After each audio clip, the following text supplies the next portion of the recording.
ಯುಗಾದಿ ಹಬ್ಬದ ಮುಂದಿನ ದಿನ ನಾವು ಇಲ್ಲಿ ಸಮ್ಮರ್ ಕ್ಯಾಂಪ್ ಅಂತ ಕರಿತೀವಿ. ನಾವು ಬಂದ್ವಿ ಬಂದಮೇಲೆ ದ್ವಿತೀಯ ವೀಕ್ ಆಗುತ್ತಲ್ವಾ, ಮಕ್ಕಳೆಲ್ಲ ಬರಲ್ಲ ಅನ್ನೋದು ಬೇಜಾರಿತ್ತು. ಹೇಗೆ ರಂಜಾನ್ ಇದೆ, ಇವತ್ತು ಎರಡೆರಡು ಗೌರ್ಮೆಂಟ್ ಹಾಲಿಡೇಸ್ ಇದೆ, ಭಾನುವಾರ ಇದೆ, ಎಷ್ಟು ಮಕ್ಕಳು ಬರ್ತಾರೆ ಅಂತ ನಮ್ಗೆ ಗೊತ್ತಿರಲಿಲ್ಲ. ಅದು ನನಗೆ ಫಸ್ಟ್ ಡೇ ಬಂದಾಗಲೇ 19 ಮಕ್ಕಳಿದ್ರು. ಆಮೇಲೆ ನೆಕ್ಸ್ಟ್ ಡೇ ಹಬ್ಬದ ದಿನ ಸ್ವಲ್ಪ ಕಡಿಮೆ ಆದರು. ಆಗ 22, 23 ಮಕ್ಕಳು ಕೂಡ ಬಂದಿದ್ದೀನಿ. ಇವತ್ತೊಂದು 6 ಮಕ್ಕಳು ಬಂದಿಲ್ಲ, ಕಾರಣಾಂತರಗಳಿಂದ ನನಗೆ ಗೊತ್ತಿಲ್ಲ. ಆದರೆ ಪ್ರತಿದಿನವೂ ಮಕ್ಕಳು ಎಷ್ಟು ಮೆಮೊರಿ ಪವರ್ ಅಂದರೆ, ಹಾಡನ್ನು ಒಬ್ಬರು ಕೂಡ ಬರ್ಕೊಂಡಿಲ್ಲ, 3-4 ಜನ ಮಾತ್ರ ಬರ್ಕೊಂಡಿದ್ದಾರೆ. ಫಸ್ಟ್ ಹಾಡನ್ನು ಒಂದು 2 ಸಲ ಹೇಳ್ಕೊಡೋದ್ರೊಳಗೆ ಅವರು ಕಲ್ತು ಬಿಟ್ಟಿದ್ದಾರೆ. ನಾವೊಂದು 5 ಹಾಡು, ಒಂದಷ್ಟು ಸ್ತೋತ್ರಗಳು ಕಲ್ತಿದ್ದೀವಿ. ಅಷ್ಟನ್ನು ಮಕ್ಕಳು ನೋಡದೆ ಹೇಳ್ತಾರೆ. ಸಂಸ್ಕೃತ ಶ್ಲೋಕಗಳನ್ನು ಚೆನ್ನಾಗಿ ಮಾಡಿ ಹೇಳ್ತಾರೆ. ನಮ್ಮಲ್ಲಿ ಏನಿದೆ, ರೂರಲ್ ಏರಿಯಾದಲ್ಲಿ ಮಕ್ಕಳಿಗೆ ಪ್ರೊನೌನ್ಸಿಯೇಷನ್ ಪ್ರಾಬ್ಲಮ್ ಇದೆ, ಮಕ್ಕಳು ಮಾತಾಡಲ್ಲ, ಕರೆಕ್ಟಾಗಿ ಅವ್ರಿಗೆ ಶ್ಲೋಕಗಳು ಉಚ್ಚಾರ ಬರಲ್ಲ, ಸಾಮರ್ಥ್ಯ ಶಾನ ಮಿಸ್ ಮಾಡ್ತಾರೆ. ಎಷ್ಟೇ ದೊಡ್ಡ ಅಧಿಕಾರಿ ಆಗಲಿ, ಎಂಥ ಉನ್ನತ ಹುದ್ದೆನಲ್ಲಿದ್ದರೆ ಕೆಲವು ಸಲ ಅವರಿಗೆ ಅವರ ಬಾಲ್ಯದಲ್ಲಿ ಬಂದಿರೋ ಕೆಲವು ಪ್ರೊನೌನ್ಸಿಯೇಷನನ್ನು ಚೇಂಜ್ ಮಾಡ್ಕೊಳ್ಳೋಕ್ಕಾಗಿರಲ್ಲ. ಆದರೆ ನಾನು ಅಬ್ಸರ್ವ್ ಮಾಡಿದಂಗೆ ನಮ್ಮ ಮಕ್ಕಳು ತುಂಬ ಚೆನ್ನಾಗಿ ಹೇಳ್ತಾರೆ. ಹಾಗಾಗಿ ನಮ್ಮ ಮಕ್ಕಳಿಗೆ ಅಕ್ಕ ಹೇಳಿದಾಗೆ ಏಡಿ ಮಣ್ಣನ್ನು ನಮ್ಮ ಕೈಗೆ ಕೊಟ್ಟಿದ್ವಿ. ಬರೀ 10 ದಿನಗಳಲ್ಲಿ ನಾನು ತಗೊಂಡಿರೋದು ಬರೀ 9 ಗಂಟೆಗಳ ಕಾಲ.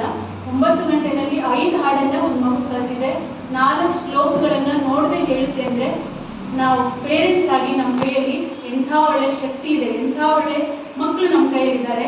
ನಾವು ಆದಷ್ಟು ಅದನ್ನು ಉಪಯೋಗಿಸ್ಕೊಳ್ಳೋಣ. ಸ್ಕೂಲಲ್ಲಿ ಹೇಳ್ಕೊಡೋ ರೈಮ್ಸ್ ಆಗಿರ್ಬೋದು, ಕನ್ನಡ ಪದ್ಯಗಳನ್ನು ಕಲ್ತ್ಕೊಂಬನಿ ಅಂತ ಹೇಳ್ತಾರೆ, ಇಂಗ್ಲೀಷ್ ಪದ್ಯಗಳನ್ನು ಆದಷ್ಟು ಅದನ್ನು ಹೇಳ್ಸಕ್ಕೆ ಟ್ರೈ ಮಾಡಿ. ಮನೆಯಲ್ಲಿ ಅವ್ರು ಏನಾದರೂ ಹೇಳಿ ಅವ್ರ ಮೆಮೊರಿ ಪವರ್ ಇಂಪ್ರೂವ್ ಆಗುತ್ತೆ ಅನ್ನೋದು ನನ್ನ ಒಂದು ಪಾಯಿಂಟ್.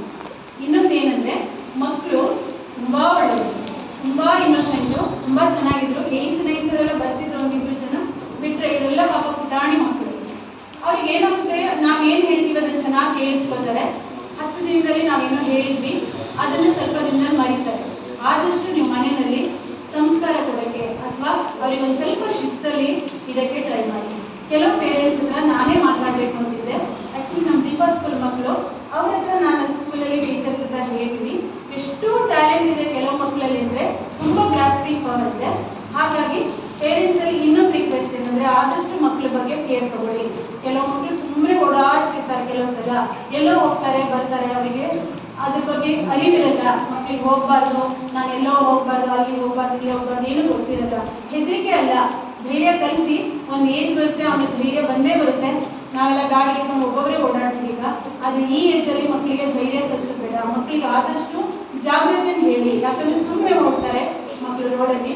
ಅದ್ರ ಬಗ್ಗೆ ಅರಿವು ಕೊಡಿ. ನಮ್ಮ ಕೈಯಲ್ಲಾದಷ್ಟು 10 ದಿನದಲ್ಲಿ ನಾವು ಒಂಚೂರು ಹೇಳಿದ್ವಿ, ಒಂದು 10% ಹೇಳಿದ್ವಿ. 365 ದಿನ ನಿಮ್ಮ ಜೊತೆ ಇರ್ತಾರೆ ಮಕ್ಕಳು. ಆದಷ್ಟು ಅವರಿಗೆ ಒಳ್ಳೆ ಗುಣಗಳನ್ನು ಹೇಳೋಕ್ಕೆ ಟ್ರೈ ಮಾಡಿ.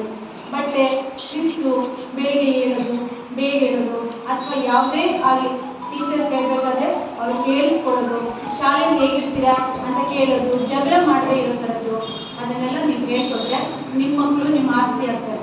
ಇವಾಗ ನೋಡಿದ್ದೀರಾ, ದೀಪಾ ಸ್ಕೂಲಲ್ಲೇ ಓದಿರೋಂಥ ಒಬ್ಬ ಹೆಣ್ಮಗಳು IAS ಆಫೀಸರ್ ಆಗಿದ್ದಾರೆ. ಬರೀ ಸಿಟಿನಲ್ಲಿ ಓದೋ ಮಕ್ಕಳು ಮಾತ್ರ ಅಲ್ಲ, ನಮ್ಮ ಮಕ್ಕಳಲ್ಲೂ ಆ ಪೊಟೆನ್ಷಿಯಲ್ ಇದೆ, ರೂರಲ್ ಏರಿಯಾ ಮಕ್ಕಳಲ್ಲೂ ಒಂದು ಪೊಟೆನ್ಷಿಯಲ್ ಇದೆ. ಹಾಗಾಗಿ ದಯವಿಟ್ಟು ಯಾರಿಗಾದ್ರೂ ಏನಾದರೂ ಹೆಲ್ಪ್ ಬೇಕಾದರೆ, ಇಲ್ಲಿ NRRW ಅವರು ತುಂಬ ಜನ ತಿಳ್ಕೊಂಡಿರೋರಿದ್ದಾರೆ, ನಾವಿದ್ದೀವಿ. ನಿಮ್ಗೆ ಯಾರಿಗಾದ್ರೂ ಏನಾದರೂ ಮುಂದೆ ಹೋಗಬೇಕು, ಅಥವಾ ಮಕ್ಕಳಿಗೆ ಈ ಥರದ್ದು ಏನಾದರೂ ಹೆಲ್ಪ್ ಬೇಕು, ಅಥವಾ ಈ ಥರ ಯಾಕೆ ಬಿಹೇವ್ ಮಾಡ್ತಾ ಇದ್ದಾರೆ, ಮಕ್ಕಳಲ್ಲಿ ಈಗ ಬಿಹೇವಿಯರ್ ಪ್ರಾಬ್ಲಮ್ಸ್ ತುಂಬ ಬರ್ತಾ ಇದೆ, ಅವ್ರಿಗೆ ಗೊತ್ತಾಗ್ತಾ ಇಲ್ಲ ಹೇಗೆ ಸೊಸೈಟಿ ಒಟ್ಟಿಗೆ ನಾವು ಮಿಂಗಲ್ ಆಗಬೇಕು ಅಂತ. ಯಾರಿಗಾದ್ರೂ ಏನಾದರೂ ಬೇಕಾದರೆ ಅಕ್ಕ ನೀವು ಕೇಳಿ, ನಮ್ಮಿಂದ ಏನಾದರೂ ಸಹಾಯ ಮಾಡಬೇಕು.